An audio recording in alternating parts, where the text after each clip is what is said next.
children hostage and putting them in cages to advance his political agenda. Will the Prime Minister state the obvious, that the United States is no longer a safe country for migrant children? All Canadians are troubled by the images that are emerging from the United States.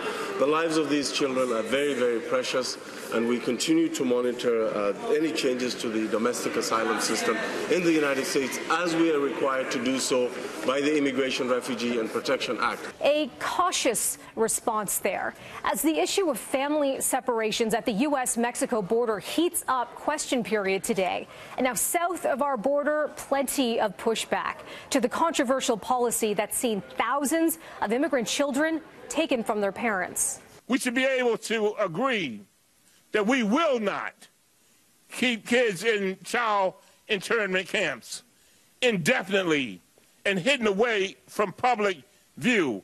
What country is that? These children are not animals. Order. They're not bargaining chips. They're not leverage to help President Trump build his wall. I do not believe that President Trump would implement this at the Canadian border and do this to white children.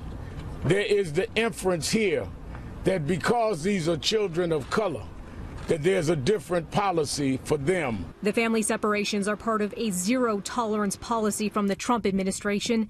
Those caught entering the U.S. illegally will be criminally charged, and when that happens, adults and children, they're separated from each other.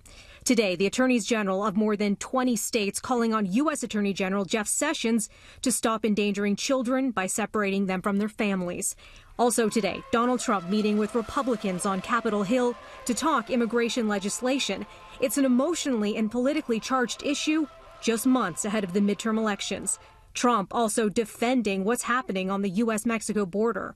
We want to solve this problem. We want to solve family separation. I don't want children taken away from parents. And when you prosecute the parents for coming in illegally, which should happen, you have to take the children away. So what about the children? Well, ProPublica released audio yesterday of children who'd just been separated from their families. Have a listen. Now, we did edit it slightly for time.